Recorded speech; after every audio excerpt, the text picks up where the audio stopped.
And testing 2 1 2. Is this thing on? Okay, I think it's on. Good. Alrighty, perfect. And welcome to a Gamer's Guide to Productivity. It's your host, Nico Pingan. And today we have Michael Yang, an accomplished game designer with over a decade of experience crafting both video and board games. And today we're going to discuss the journey in game design and how he has achieved an additional milestone in his career with the release of Compile, published by Greater Than Games. So, in this episode, we're going to dive specifically into Michael's creative process, challenges for designing games in different mediums, as well as what it takes to create games that captivates players in today's day and age. So, whether you're a gamer, an inspiring designer, or just curious about the art of making games, you're not going to want to miss this conversation. So make sure to share this with somebody that you think would enjoy. So thank you so much, Michael, for joining us today. Yeah, it's good to be here. Thanks for having me. And then for those that would like to know what exactly you do, what Compile is, and just a little self promotion, I'll let them know right now. Yeah, I'll start with what Compile is because that takes up so much of my time nowadays. So Compile is a dueling card game about two rogue AIs trying to figure out whatever they can about human reality. So it's a small box, just this little small box, Okay. and it's a quick playing game, but it has lots of depth because of all the cards. It kind of feels like a TCG, like other expandable card games like Magic or Pokemon. Mm-hmm. Um, in Cabal, so like players draft decks from 15 protocols in the game right now, and there'll be more in the future, hopefully. And each chooses three, and they have this back and forth where each is trying to compile their protocols before the other one. So Okay. one player may want to compile something like light, gravity, and water, and the other will work on death, fire, and metal. And they'll take turns playing cards, building up their power on their side while trying to disrupt their opponents. And the first player to compile all three of the protocols wins the game immediately. Uh, yeah, it's easy to learn, but there's a lot to explore because like light, love, and life plays very differently than light, love, and speed. So yeah, lots of different combinations to try out.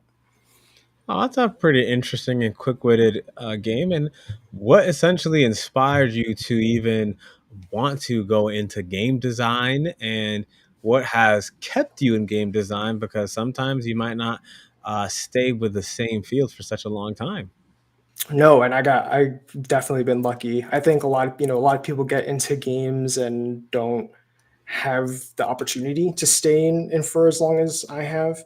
Um, and I mean, when I was little, I didn't even know that you were like allowed to be a game designer. Like it's like Right. a very fanciful dream. There's Yeah. like, oh, Richard Garfield made Magic the Gathering. Like, is that a real person? Like, what does that person do? Uh, so it's like wasn't encouraged, growing up, and for the longest time I thought I was going to go to the military, and then I couldn't because I have asthma and they wouldn't let me.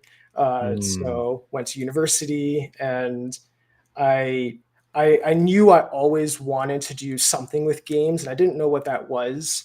But I had played WoW for so many years, and I ran a guild and like was really hardcore into okay. raiding, and that was so much fun. So uh, it meant a lot to me. Like all the friends I had at the time were Hmm. in Hmm. WoW. Like every single one of my like really meaningful relationships. I was like, all right, let me just go into computer science. That gets me close to games, at the very least, and then we'll see what happens. Right. Uh, and after college, I didn't go into games. I worked in like algorithmic trading software, but it was good. It was nice to like work in software that had that much care put into it. Hmm. It wasn't like the work for me wasn't as creative as making games, but definitely taught me just how to work, how to like be a good team player and like Right. learn on the job. Uh, and then I did it for 2 years and quit. I was like, wow, that is great, but I'm done with it. Let's Right. let's try to make games now. Now that I feel like super smart and I'm amazing at working. Let's go make games. I quit my job and then couldn't find work forever, and then just kind of like bounced around doing contracts, and then ended up in Madison, Wisconsin, which is where I'm at now, where I got the house, as a software developer on video Mm. games. and that worked out really well. Again, like very humbling experience to realize like how little you actually know Right. about how anything works. Uh, and then from there, I think I just like liked working with people. The people liked working with me, and I think that has gave me the longevity to just continue making games. Like lots of positive reinforcement from other smart people. So your journey into gaming is essentially you almost like stumbled upon the fact that you can actually make a career out of creating games. Yeah, yeah, and it's something it seemed obvious for the longest time, but there's really no path. Like no one describes that path for you. Right. Uh, so yeah, it's hard to imagine as a kid. And what would you say is your approach to the differing of video games and a handheld physical board game? Yeah, I think making them is very different. With the video Mhm. game, I can spend so much time just programming different scaffolding for you that could respond to, you do this thing this one way. So I program a response for you doing that. Mhm. And I give you graphics and text and sounds and all this different types of feedback for you, and a language kind of gets shown to you, and you learn that with just a computer that's managing so much information for you. But a lot of that is like, how do I talk to a computer to then teach something to a person, which is super different from a board game. Nothing works without someone moving a piece around the table in a Right. board game.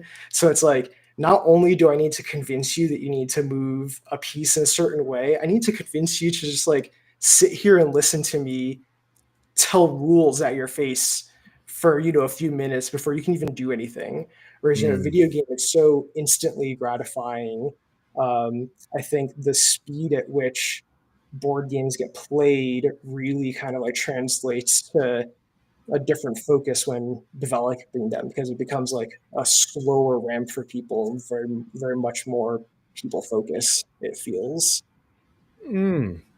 That's kind of interesting. And then, just so that I'm aware, what role did you have in the design aspect? Because I did take a look at the greater than games.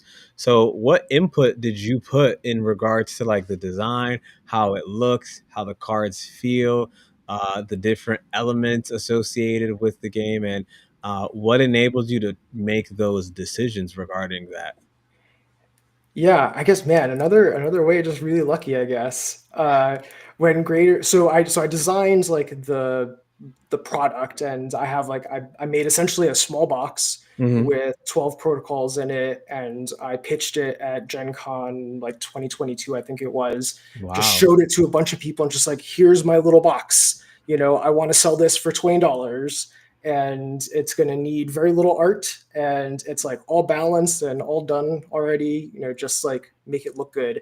um, and Greater Than Games was a publisher. Like, I like their other games, and what they're really good at making content for their games, like long term. So like Hmm. make a game system and then release content over time. um, so they were actually like one of my top picks on like the list of people to contact. And then when they usually license games, they don't typically like expect the designer to be involved in the development. So it's like, I did design on my side and I pitched it, and then it kind of goes into like development for the game. Right. And then I just shoved myself in there, and they let me. So they're all very nice and welcoming, and I really love Compile. So I think they fed off like the energy I had for the game. Mm. So yeah, they let me see things as they went along. I think they crushed it with like all the physical components, and even as they were explaining, I couldn't really understand what it meant until like I finally saw it in real life. I was like, oh yeah, that's pretty sweet. Yeah, having that tangible sensation of like something that you created from your brain, I know it has to be like otherworldly. Yeah. Oh man. Yeah. It's been wild. It's like still trying to just catch up with like the fact that people text me now like just randomly on Twitter or on Board Game Geek, just like, hey, I liked your game. I played it. Thanks. I was like, that's never happened before. Like that's pretty crazy. That's got to be a satisfying sensation. Now, in regards to what would you say has been like the most surprising uh, part of the process, either the creation process or uh, the creation process or the development process or the post creation and getting certain feedback from individuals? Yeah, going to so at Gen Con of this year is when we did like the actual release, and up until the first launch day, I was just sweating every day. Just like, I put so much energy and time into this, and I work on it for 3 years at that point, and you don't really people like it, right? Because I go through play testing and like we actually went through the development. So I know that I'm proud of it, like the people I'm working with are proud of Hmm. it, but there's still always, a very good chance that you hit the launch button and then just like no one cares, right? Right. Just like nothing happens. And part of me was I think is kind of like a defense mechanism to like keep myself going through like the whole development process. I kept my standards very low, my expectations super low. So that first launch day when we did the party and just seeing how many people were actually enthusiastic about it, like really wanted to talk to me about it, and there's just a lot of love. It was surprising because I was like, yeah, man, if I make $100 off of this, I'd be stoked. That I did it. Like that would be like mission accomplished already. So yeah, pretty wild considering that was the expectation I set for myself. Wow, that's actually pretty intriguing. And because you've been in the gaming industry for quite some time, do you feel like, or do you think that you almost had like a insider scoop as to not only what you want to do, but also what would make most sense once you have that finished compiled product, and then once you launch it, because you already kind of already have an insider scoop. Yeah, I worked as like a designer on lots of other projects prior to working on Compile specifically. And I think definitely you learn how to read people. Like, you when you show something to someone, there's like, you get an immediate first impression, and that first impression is so powerful. Hmm. And I think there's a lot of nuance that can be just in like reading those first few minutes of an interaction. I think um, at Filament, one of the video game companies I worked at, we did educational games. So it was a lot of games for kids, and I think that was also like really interesting experience to see because like you're not going to force a kid to play a game. Like if they think Right. it's stupid, like toss it to the side and like not care about it. They'll go Right. do something else. Um, so yeah, really interesting to see from like all the different ages and all the different like desires that some people don't even want to play a game. It's just like, oh, here's just like an activity someone's making me do, to Mm. kind of like ravenous, like I've played Magic forever. I need something to fit in my pocket that's going to give me like a Magic experience. Mm. That's pretty interesting. So, with that said, do you ever think that because you got so many different also points of references and inspiration, it almost came like so easily to you to come up with these concepts because you had the gaming experience and then you've had a lot of the game design experience, excuse me, and a lot of gaming actual experience from Yeah. Magic the Gathering as well as World of Warcraft. And so you already had like, it's almost like this recipe that you literally were creating within yourself. And it's like, hey, why don't I do this? Yeah, I never thought about like that's a funny way to put it, like this recipe. And really, I think that's just like a good way. Like everyone should think of themselves as like a recipe in progress, like Yeah. still cooking, right? Uh, like totally. Like, and it wasn't until I started really getting into development of Compile did that kind of like dawn on me. It's like, oh, I have lots of feelings about how I want to move cards around the table. Like, what is a cool card? What do I get excited about? Like when building Mm. decks, and what do I want to talk about and theory craft, and well, like what makes me want to go onto the forums and write something like really thoughtful about a silly deck I made, and yeah, like I realized I had all those tastes, and then making Compile, as my wife is fantastic. Like she didn't play card games before meeting me, and I mean, she plays all the games I make now. I kind of force her to, but she played a lot of card games with me, and especially as we're making Compile, just like it was during COVID, so just like us two sitting at the table, and just playing us, let's spend $15, buy a new card game, and we try it out and see what happens. And we definitely saw that we're both very different styles, different Hmm. feelings, we're both good at different things. And so a lot of Compile, especially, just kind of came naturally from how we went through all of those 50 games or whatever during COVID. Like Compile was kind of like the the final manifestation of 10 years of card games I've introduced to my wife. And when you were creating the game, what role did storytelling come into play, as well as what role did competitiveness come into play?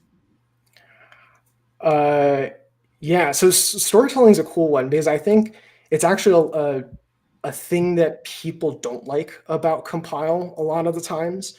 So if you do like Pokemon's a great example, right? Like Pokemon Hmm. cards, each card is such a well-designed little animal, immediately noticeable. People have their favorites, different colors, different shapes, very evocative.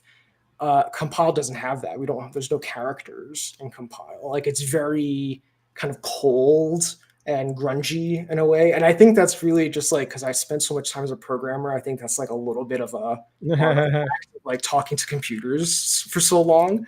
Uh, Mm. but storytelling is still really important, at least for me, to um, so again, especially during COVID, just like I'm making this and it's just me and my wife most of the time. So I would spend like some nights, she'd go to sleep at like 10, be like, no, not babe, I'm gonna work tonight.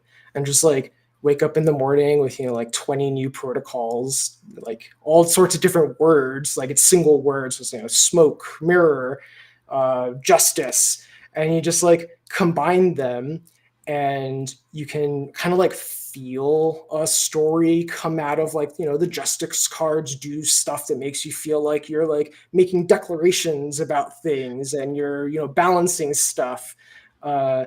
So we kind of like told stories through single words, and I think that's really fun for me in Compile. That's like there's the story isn't prescribed for you. Like I don't tell you you have to care about Maximilian, what's his face, holding the sword of destiny. It's like you kind of like imagine that story for yourself with you being the direct entity in that Hmm. story. There's no abstraction there. um, you mentioned competitiveness, and this is another thing that's so surprising because I really wanted Compile to be competitive, and I think it is, but again, you just don't know. Uh, Mm. so this past weekend was PAX Unplugged, and I ran the first tournament for Compile, and Wow. I wasn't there, but it makes me nervous. Just think like people being hardcore and trying to break the game, because I break the game all the time, and sometimes like, oh man, I broke it in a new way I didn't expect. Like I hope that doesn't just like ruin the whole product. It worked out though. I think people were happy, and I'm happy with the rules now. So yeah, good competitive legs. Hopefully, we'll see. No, yeah, because I was definitely taking a look, and I see the competitiveness. It's there, as also the storytelling, because like the first few things on the website of Greater Than Games, it talks about the void stretches out in front, behind, under, above. You see the nothing for what it is for the first time, and it's just this amazing story that is just pulling you in. And then, as you mentioned, there's no animals in the in the cards. It's like the Yeah. elements, and so there's this storytelling aspect, and there's also this competitiveness aspect. And then the fact that you mentioned now there's a tournament that you that was for this card game is like literally. I was going to ask you, when is the tournament coming, and oh, there's already a tournament, because anytime there's competition, there's going to be a few individuals that are going to say, hey, I read the rules, I played it with my friends, I know I'm the best one out there. Yeah. And it has to be exciting because like that's the type of player I'm older now and I feel like I'm less of that player. But 10, 15 It years ago, never like dies. I never, yeah, I feel the fire, still Yeah. inside a little bit. Oh man. I wish, one day I put like the Clark Kent glasses on and then I could compile tournaments and see if I sweep it. Hey, hey, that's actually not a bad idea. That's a really, really good idea. And even thinking about that, that would probably be one of the best ways to get the most efficient, effective, and raw, honest feedback from people who are the hardcore.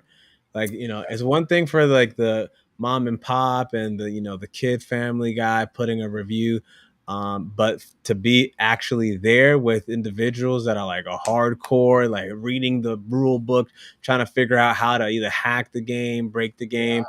how to like just like in Uno, trying to double stack, triple stack, and trying to be better than the actual rule book, and then complain to you, hey, look, Clark Kent, look at, if the creator of the compile game would just fix this one sentence or add this one comma in the rules, that would make the tournament way easier, or it would give me an advantage over everyone else. Yeah, and man, I've done that before. Like sometimes when pitching, especially at the party, the launch party I mentioned at Gen Mm, Con, um, there's this couple that sat down to play, and they just like they looked at the cards like, oh, very sweet, and they looked at the cards like, oh, this look cool, and they just looked around for help and they didn't see anyone, and I was like standing just right next to them, and they just like, excuse me, do you know how to play this? And I said, yes, let me try teaching you. And it was nice to not be the game designer for a little bit, because the game designer Michael Yang needs to think about a lot of different things, and yeah, there's like very pure reactions you get to see as other Michael Yangs. now, when you were in the creation process, how did you decide what game mechanics and what rules would go into the game? Or is it something that's still being tweaked with on a weekly, monthly, daily basis, or what was set for then is still applicable to now? Yeah, yeah, really early, um, I knew that the direction that I picked for the game was going to carry me for the whole development process. Mostly because at that point I already knew that it was going to be a card game that I liked. So that was like enough of direction for me to kind of just like attach a bunch of stuff to and be like, okay, this is kind of the shape that we'll try to aim for. And um, the story of this like hypothetical person that I'm building for is like a person my age that Right, played Magic a long time ago and loved it, but can't play anymore because it's too expensive. The game has continued to grow and they kind of like fell out of it, and it's kind of like inaccessible to them. right, So, can I make a game for that person at that point in their life that like may have a kid now and want to introduce a game to their child, so that's like easy enough to maybe teach to their 12-year-old, but give them a lot of those same feelings they had when they were little and they tried to be really cool at Magic the Gathering. And all the rules, I think, yeah, and my hope, I guess, is kind of like to serve that. So for example, like one of the big constraints that I put on myself is that there's no tokens in the game, so it's just cards. right. In Magic, there's all sorts of tokens. You need to track damage, you need to count up to 20 health. Um, I just didn't want to have any of that, so that I could fit it all in a small box, sell someone a small box, and then you have everything you need. No fluff. You put the cards in a bag and you just move on with your life. Um, yeah, so I think all the rules kind of come about as like from a lot of those little decisions about constraints like that. Like, make it $20. So if it's $20, that tells you how many cards you can fit in the box. Hmm. You're gonna print cards on sheets that have whatever 10 by 10 amount of cards. So if you print X sheets, that's your budget, so you get that many cards. So I knew that decks were going to be small. If decks are small and there's no tokens, like, how do the cards move around? So like Right. one of the big rules that I liked of Compile really early, that was like, oh, that was like the aha moment when this one happened, where you play cards down and they exist in front of you, and that at some point you want to score a point, and in order to score a point, you lose all your cards. So you play the cards down, you Hmm. get to the part where, like, the very big dramatic points in the game of like making actual progress, and then you lose the progress of all your cards being played. So like that kind of cycle uh, was at the core, the core like design rule that everything kind of built off of. And that's actually pretty interesting. And that does make me think, what came first in your mind when this idea befell upon you? Was it the rules of the game that you wanted a game with these specific rules? Or was it like the elements of the game? Or was it a desire to create something that casual and experienced competitive individuals would be stricken by? Yeah, it was actually the words, like the elements, the protocols Ah. themselves. Yeah, that was the first thing that struck me, because like I can't do art. Like I can make stick figures, and I can play telestrations like fine ish. Mhm. So I wanted to play to my strength, and I'm a good writer. Like I know grammar, like I know symbols. Symbols are just like a really important concept for computer science, and just like how do you communicate to something that Mhm. only understands 0 and 1. So I Right. think like I was really into the idea of language. So one of the first things I knew is like, all right, what's going to be really important is I'm going to mix words, just single words, and mix them, and that'll be the core of, like, where you would have deck building, where you pick 60 cards in Magic. In here you pick three words, and that's like how you deck build. And yeah, Right. that was right at the beginning. That's when I knew that this was going to be something that I would really work on. That's actually pretty interesting. And you mentioned that you've been doing game design for a while. How do you do game design and not be like so well versed with creating art? Or maybe I'm just not understanding, like, what was your role in game design if it wasn't creating the artistic aspect of it, or was it like the coding that you did with the game design? Sure, yeah. So I think game design for the video games I did and game design for Compile is definitely really different.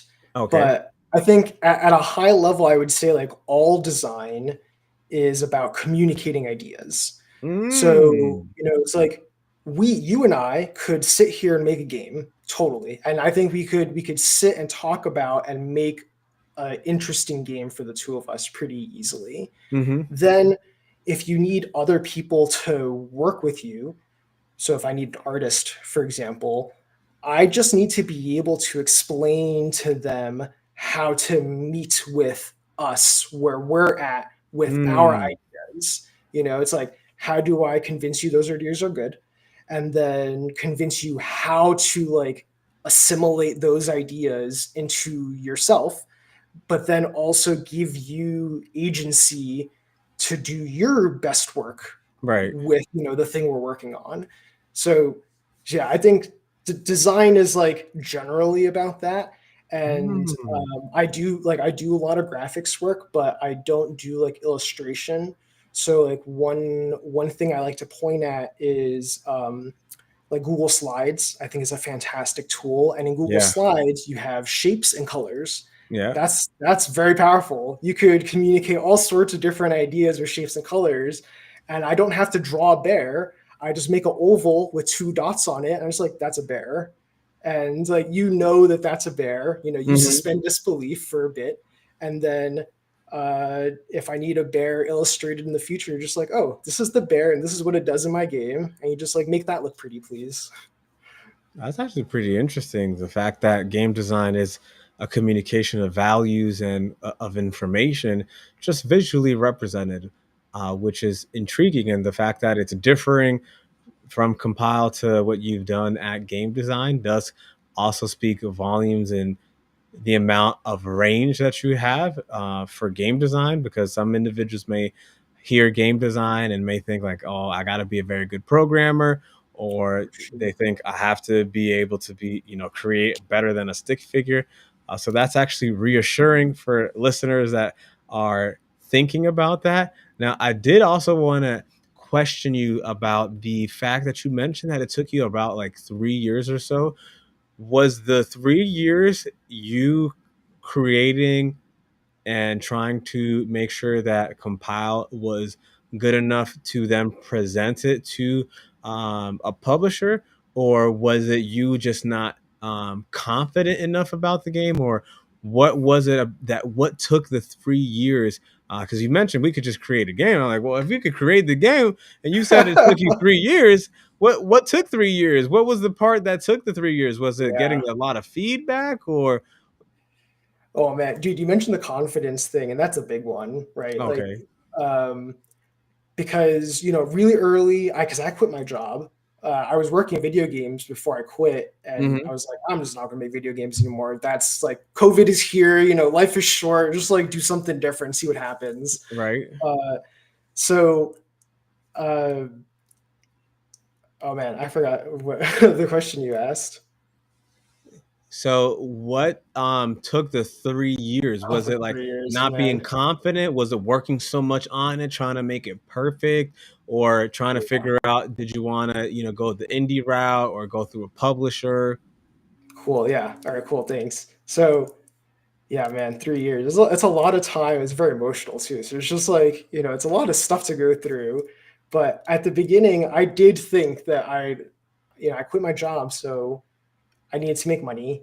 Hmm. And it's a lot of people say it's kind of silly to try to make money with games. And it's like, well, again, COVID. So, what's going to happen? We'll just try our best. And and that goes back to wanting to make the game small. $20 is like, oh, I needed to pay for it and like Right. actually manufacture this. um, and then when I knew it was good, I still needed to show it to a bunch of people and hear that it was good a lot. And in Right. that process, I thought it was really bad very frequently. Mm. Again, like a lot of thanks to my wife, who is just like a very big fan of all my work. She saw like hard work being done, and if hard work was being done, she's like, "Yeah, you're doing great." For Hmm. me, it was like, oh, if I don't get this like specific reaction out of someone, then it's a failure. Uh, so I think a lot of it was just trying to figure out what I'm satisfied with. And then that took maybe like a little less than a year. And I would say that's what I would call like the design phase of the Okay. project, where you're developing the direction, you're getting, let's say, like, 80% of the rules and how like the structure of the product itself. And then from then I did development, that's when I'm playtesting with a bunch of people trying to show it. So lucky in Madison, Wisconsin, there's a pretty big board game scene just randomly. Wow. Um, so go to conventions, like just go meet people, get all the feedback you can, and just keep iterating. Like I wasn't on any timeline, so I think Hmm. that helped. I gave myself a lot of runway. We had savings, so I knew I had this many years to just do whatever I wanted. So I wasn't in any rush, and I think that helped a lot, because it really mattered for the development process. Like a lot of things really came into place, and maybe about 3 or 4 months of actual development, I was like, okay, yeah, I don't think I can do this. Like, this is at this point now, it's like too good for me to make because I don't know how to make board games. Like, I know Mm. how to design, and I love card games. So, like, I can design a card game, but design a box that you put into a store to sell people is like still far from what I can do. But I still wanted to go through all that process. So before I pitched, like, I made a box, Hmm. I wrote rules and I drew graphics and did all, did coloring and everything, all the fonts work for the game, so I can at least, give a box to someone and say, here's my best shot at this right now, and like, now I need your help now to help me, make this better. And I think like that, the fact that I spent so long doing that translated really well into the pitching process, because I think people could see that it was, it was thoughtful. Hmm. And then yeah, another about like a year and a half of just like development with Greater Than. And then Yeah. since you put so much into creating this, what would you say is the future of, board games, card games, and video games, since everything is ever evolving? I think board games in particular are very important, especially how video games are moving nowadays, where it's a lot of games as a service, where the way a game is sold to you is that you have to want to come to the game Mm. over a period of time and have some sort of dedication to the game, Hmm. and that's what translates to value for whatever the game maker is. Whereas board games, like, I give this box to you, you own that. You can do whatever you want with it. If you want to change the rules, if you want to hack it, you want to tear up the cards, like, you have the power to do all of that. So I think I hope board games exist forever, as a medium that is very empowering to individuals. Uh, but then they really can't touch, I think, ultimately what video games are capable of. Video games, I think, have the capability of like changing the future in very profound ways. Where, we talked about WoW earlier, like, just the fact that I can make friends with people across the planet, engaging in a system that some company is spending millions of dollars, making good for me in real time. I think I really hope to see some big games like that come out for kids. Like, we have Roblox and Hmm. Minecraft, which are really popular for kids learning concepts about programming or physics. I think there's a lot more space there for video games to solve a lot of problems with regards to like how people learn things and engage with other people. Yeah, That's especially with AI incoming. Yeah, yeah. Now, I definitely wanted to know also your grasp on, well, the thought provoking one left my mind, but I have some fun questions for you.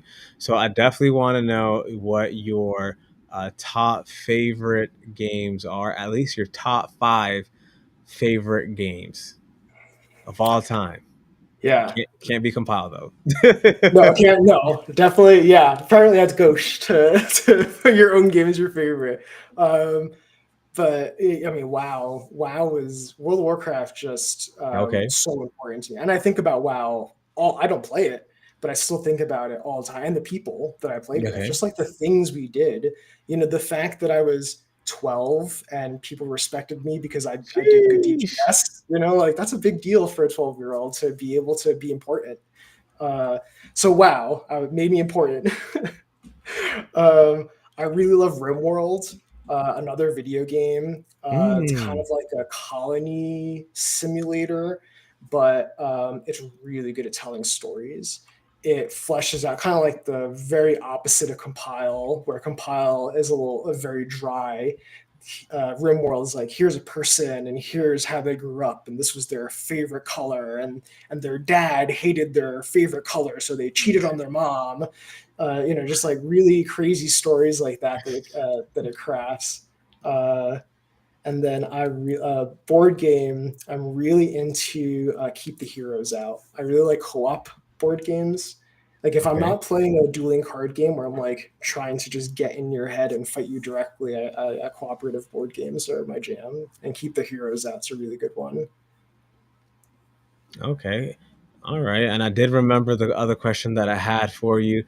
Who would you say is your ideal individual that you would love to play your game? Like, if this person is listening right now and you describe them, like, you think that they would have an absolute blast playing. Yeah, so someone who hasn't played card games in a while but really love them. So like one person I think of is my brother, who he like introduced Magic the Gathering to me. And he lives Mm. in California now, so we can't play, games physically. But yeah, if I could teleport him over here and show it to him like that, yeah, that'd be awesome. But other than that, they haven't played. What would you say these individuals exude? Like, what characteristics do they have? Oh, okay.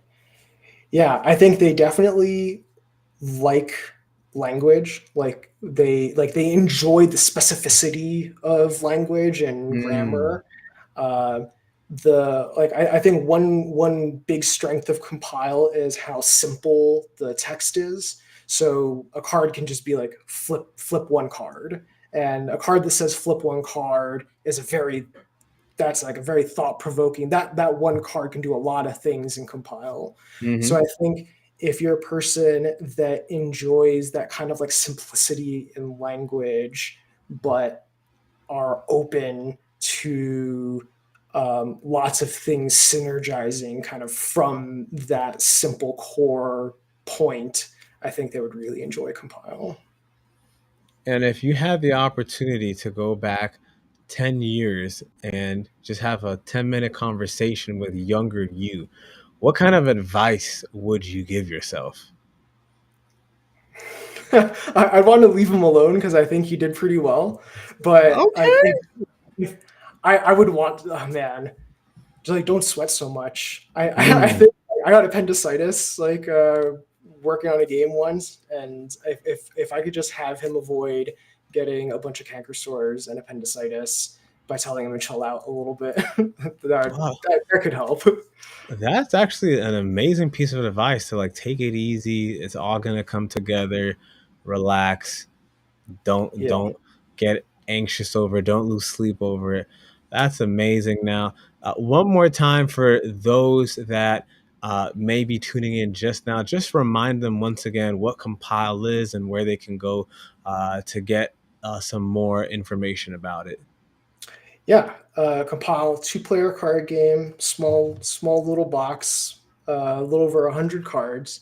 You make decks like gravity, water, fire, or light, life, and darkness, and you just go head to head.